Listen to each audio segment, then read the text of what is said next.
Welcome back to the North Star Takes podcast. I'm Bailey Policki. He's Jacob Liberta. If you're a Minnesota sports fan, please hit the subscribe button on this channel and click the like button on this video if you're a Timberwolves fan, because we have a fascinating offseason ahead of us here. And of course, we mentioned it in our last Timberwolves video as well, but probably the biggest decision they'll have to make this offseason is what exactly they're going to do with D'Angelo Russell.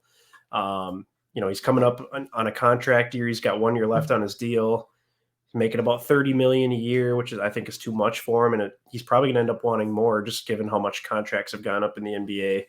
And what do you think about this, Liberta? Are you thinking? I know we touched on it a little bit in our offseason to-do list for the Wolves, but are you done with D'Lo still? Do you think there's a chance that things could be turned around yet with him, or do you just want to see a changing of the guard at the point guard position? Yeah, Bailey, this is a fascinating subject. I think that D'Lo was brought in here to kind of be part of a tandem with Cat. I think that was the big idea. That was the big plan for Rosas, how he kept saying there was a pathway, and eventually he brought him in with that flurry of moves he made it to the deadline a couple years ago, and kind of building off that. Ever since then, we were fortunate enough to win the number 1 overall pick in the lottery and draft Anthony Edwards, who I think now is the future of the franchise, clearly should be the superstar that we build around. So then it kind of feels like, we addressed this before the season started. Like, where does D'Lo kind of fit in this mix? Just because you got Ants, who's the superstar guard, then obviously got Cat, who's the unicorn of a big man shooter, and then there's D'Lo. So it's like, is D'Lo going to stunt the growth of Ants? Can he play next to him? I don't know. That question remained. I still feel like it remains unanswered. In some regards, it feels like you can. Like when the Wolves are hot, I mean, we were humming just because we were the highest scoring team in the league this year. I think that had a lot to do with when D'Lo played, really, for the large majority of it. Because, for instance, our record when D'Lo's on the floor was 39-26. So that's kind of undeniable. But at the same time, in the games when they counted the most, albeit he had a great performance that really bailed out Cat in that playing game against Clippers. Yes. But, for the large majority of that series against the Grizzlies was just a big letdown, and those are the games you want to have. It can be kind of shaky in the regular season as you kind of build up to it, but you got to be playing your best at the end, and he just wasn't. He literally got played off the floor by the end of by the end of the fourth quarter, 5 minutes to go in an elimination game when your backs are against the wall and you have to have it, and we literally couldn't play him because it just wasn't working. So that kind of raises this big question, the juiciest topic of all offseason for the Wolves here, and I think you got at least kick the tires on it. Where I stand right now, I think I've had a little time to let this process and not be quite so bitter about the playoff loss. Where I'm like, I want to trade him just to trade him, but I would certainly entertain offers if they're out there, if teams are coming looking for it. Yeah, I'm with you. I would absolutely entertain it. D'Lo, like you mentioned it off the top, it's a fascinating subject, and he's a fascinating guy just because we've talked about this before, but there's times where when things are going great, he seems to really show some leadership qualities. You can see him, leading guys on the court and on the bench, stuff like that, interacting with the fans. But when things are going bad, it's almost like he fades away. He's very quiet. He's kind of got this too cool for school attitude almost sometimes where, if things aren't going well, it's like, well, I don't really care because I'm D'Angelo Russell. And whereas Cat and Ant, they get emotional. Same with Pat Bev. There's a lot of emotional players on this team. And I just don't think D'Angelo Russell is one of those guys. And he doesn't have to be. But I think it also impacts his play as well. If he's not emotionally engaged in the game, I think his game, tends to fade off. He's not hitting his jumpers. Well, then his defense is going to suck because he's kind of dragging, So it's if he's not hitting his shots, which he didn't for a majority of the season, there was probably a month or two stretch there where he got hot and was playing well. But if he's not hitting his shots, I mean, he's almost worthless. I mean, he's a good passer, and defensively, he made some strides this past season, but he's not a good defensive player by any means. That was more of a scheme strategy by Chris Finch than anything as the free roaming safety.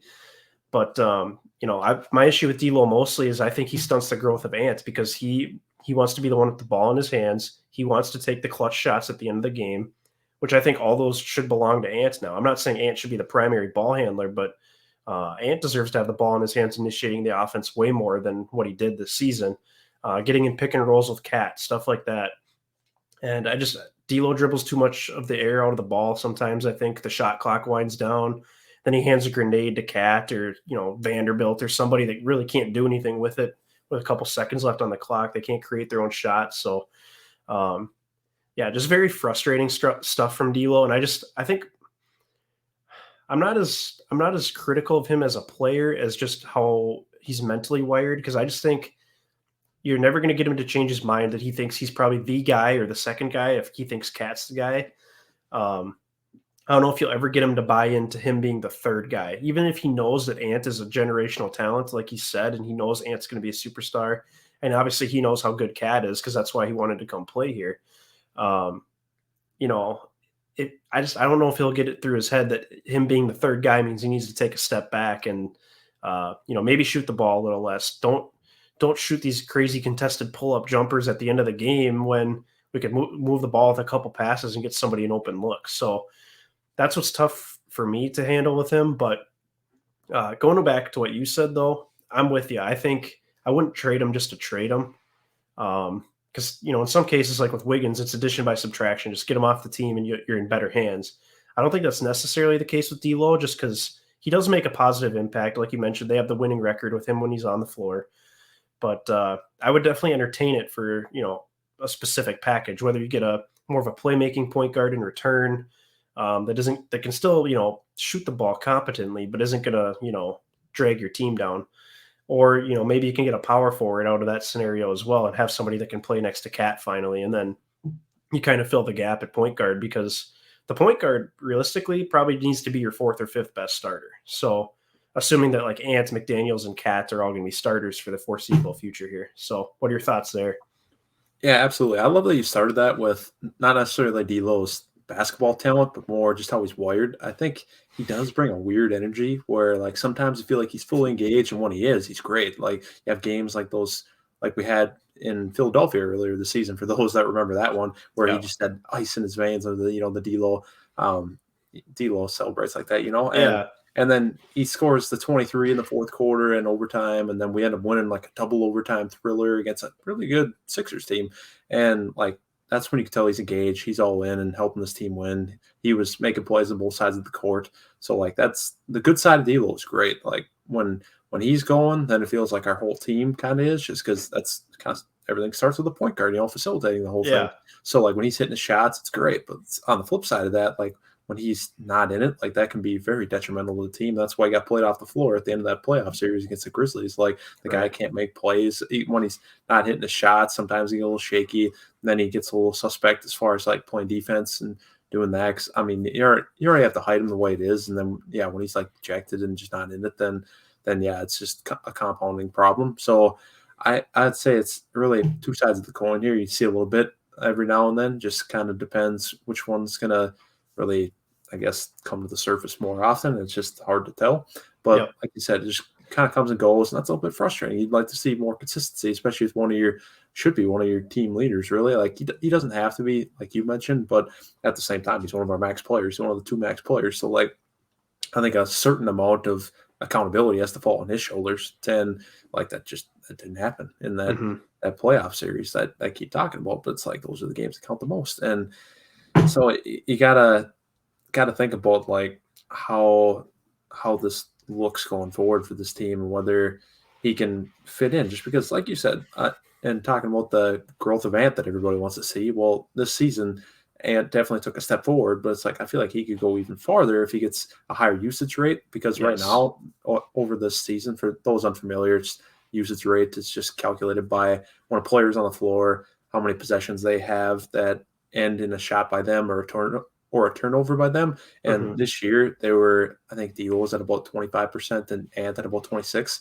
So like personally, that's a little bit too close for what I want. I think I'd Yeah. rather see a lot less from D'Lo, a lot more from Ant. So I don't know if D'Lo, like you said, it goes back to how he's wired too. If he can really play the third fiddle here, I don't think he'd really want to. So Mm-hmm. I think at that point, then you might be at a stalemate and might have to move on if that's how you see this thing going. So lots to consider here, but again, a lot of this happens internally behind closed doors, and we don't know. But Yep. I think those are definitely some conversations Gupta and Finch will have to have this offseason in the very near future, probably right before the season ends and once the new year begins in July.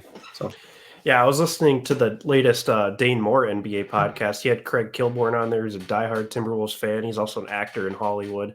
But he basically said, Craig Kilborn knows people within the Wolves organization, and he basically, like, without truly saying it, said they're like not enamored with D'Angelo Russell. So that kind of makes me wonder if, if they're seeing the same things we are. I would imagine they are.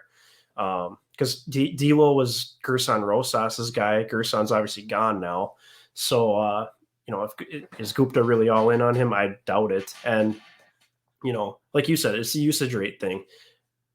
Like, why are we not running more pick and roll with Cat? Whether it's D'Lo or Ant that's initiating it, we need to be running more pick and roll with Cat. And maybe that's on coaching, but I think a lot of it's on the point guard as well. Like, you got to be running an offense of some sort. So, yeah, that was disappointing, and I agree with you. I'd like to see Ant's usage rate increase significantly compared to what D'Lo's was. And another thing to factor in here too is, like, I mean, you're going to have to improve somewhere this offseason. So, like, how are you going to make that happen? Are you going to let Taurean Prince go and trade Malik Beasley to open up cap space, or are you just going to trade D'Angelo Russell? You lose one piece, but then you can also get another piece in here that's going to help you. Obviously, then you have a hole at point guard, but between McLaughlin, Jalen Noel, and maybe a free agent of some sort, or maybe just Pat Bev, maybe between those three, you can figure it out. So, which, I don't know, banking on Pat Bev with his injury history is risky too, but it's something to consider, because I think if you keep D'Lo, then you're going to have to give up, a few other pieces to get what you want in terms of helping this team. Whereas if you move on from him, maybe you just have to give him up to clear that cap space. So, you did some playing around on the trade machine last night. Tell us about the trade that you came up with last night that could potentially work for the Wolves here. Yeah, so I would say I preface this by indicating there's no obvious fit out there for D'Lo. I think a max player and kind of the way he ended the season feels a little bit off, I guess, or as far as like trade interest would definitely be down, because you don't want a max player who just kind of flopped in the playoffs. So obviously right now the stock is low, but if you're looking for logical fits, you're probably not looking at really top of the line teams, because if he doesn't want to play third fiddle, he's not going anywhere better than the Wolves. So then that kind of eliminates basically most playoff teams.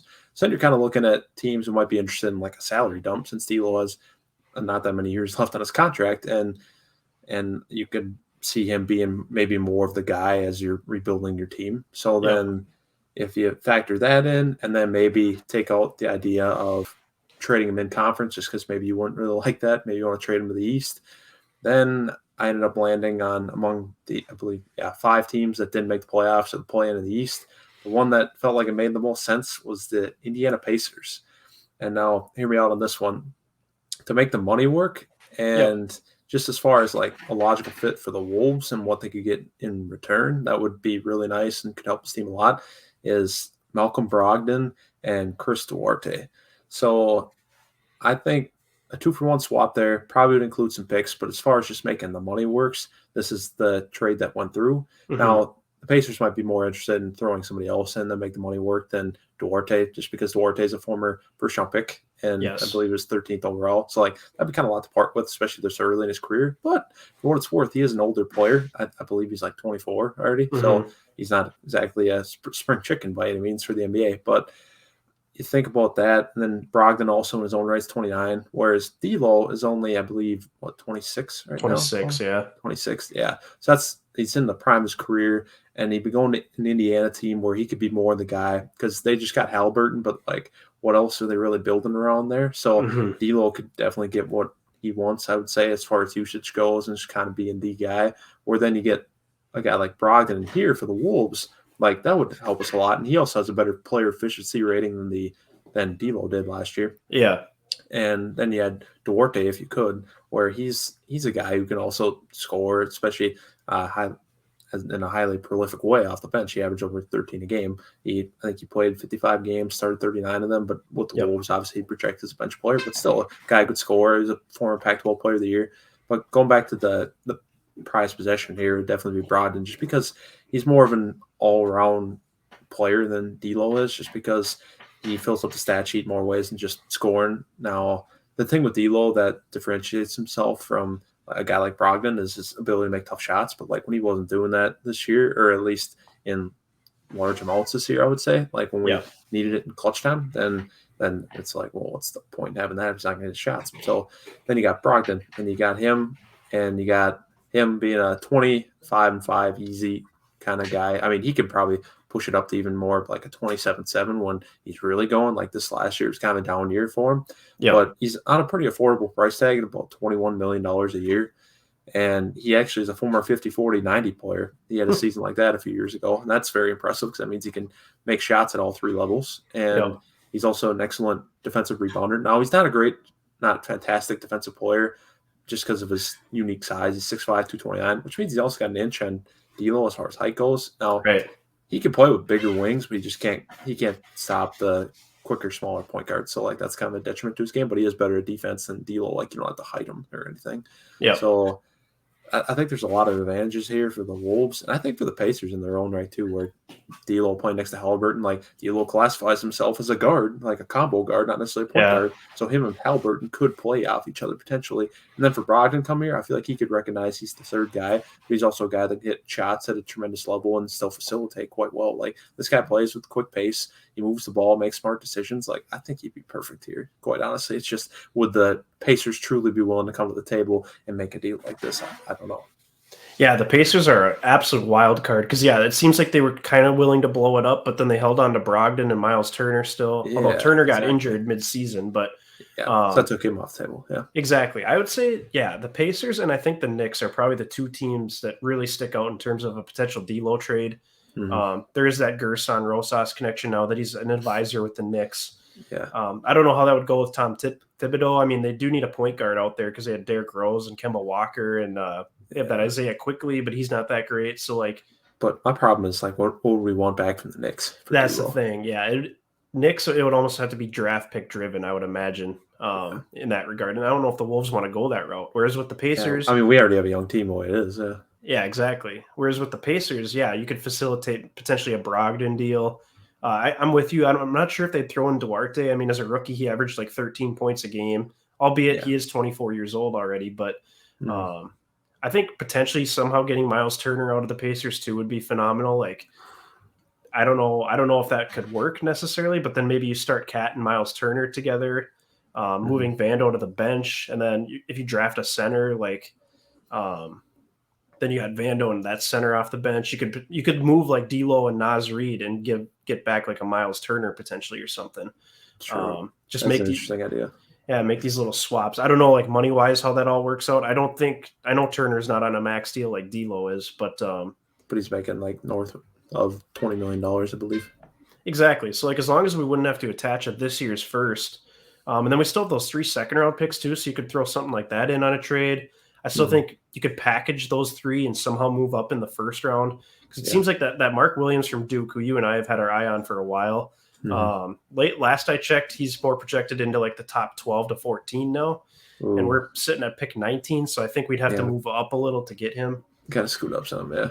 But there's all sorts of potential here with the Pacers. Cause I think, like you said, they're a team in a rebuild. They could potentially look at a guy like D'Lo and see a guy who, when he was with Brooklyn, he was the best player. He did bring him to the playoffs, but maybe he's not your long-term solution. Maybe he's just there as a stopgap to kind of stabilize things. So it could work. I don't know. But Brogdon excites me a lot for this Timberwolves team. That's almost a perfect third piece in terms of just, facilitating, scoring. And he's not, like you said, he's not a great defender, but I mean, he's a better defender than D'Lo is.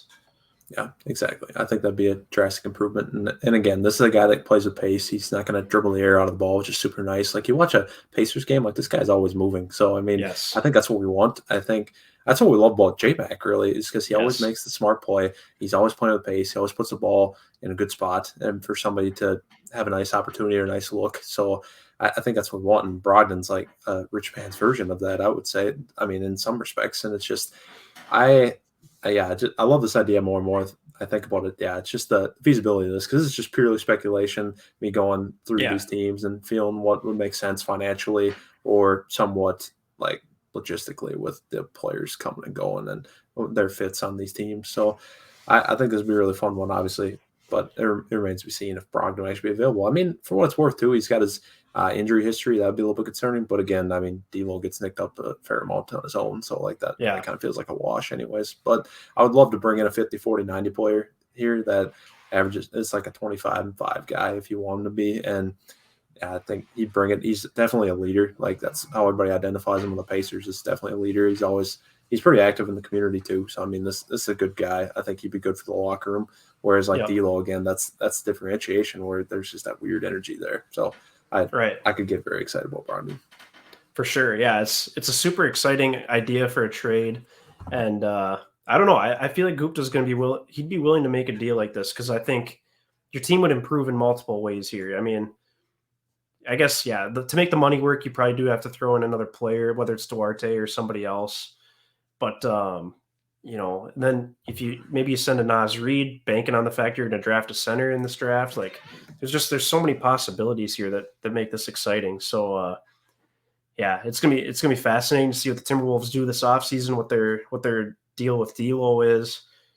Maybe they can talk him into changing his mentality and staying on as the third piece, but at a reduced rate from what he's making. I highly doubt it, but it'll be interesting to see.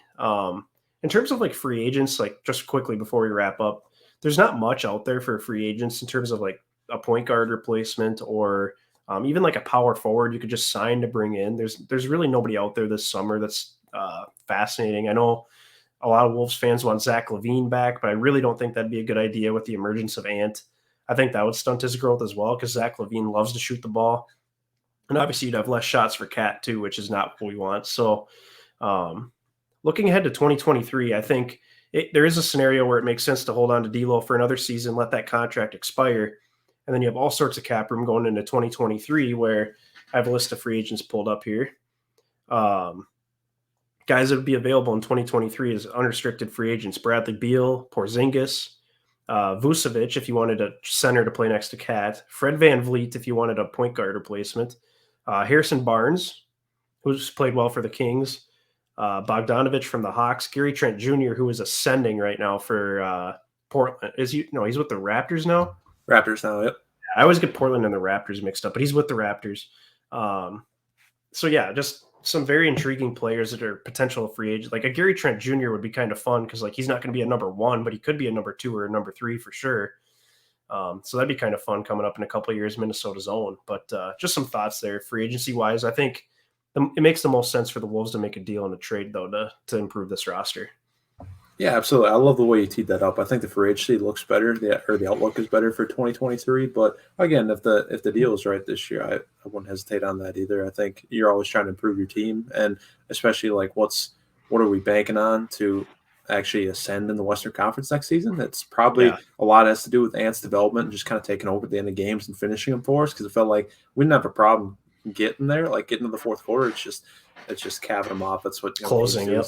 Yeah, closing. They find ways to lose. And so like that, you're kind of banking on getting better, which will definitely help. But at the same time, I feel like you need something else. So it's like, what is that? Like you said, might be moving off the big deal contract, or it might be moving off multiple players, which would kind of maybe hinder this team's rotations. So with like TP and Malik Beasley or something. So lots to be decided here, but definitely I'm sure Gupta's gonna keep his phone on, keep the door open, and Oh yeah. see what comes in. I think it'll be a pretty interesting summer for the Wolves, even if they don't make any moves. I'm sure the rumors will definitely be swirling.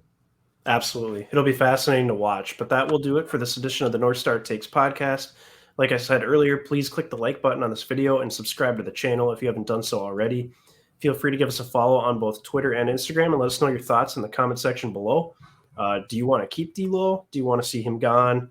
And what do you think he'd be worth trading for? I mean, what other teams do you think would be interested in him? And what other packages do you think we could receive? So until next time, thanks for watching.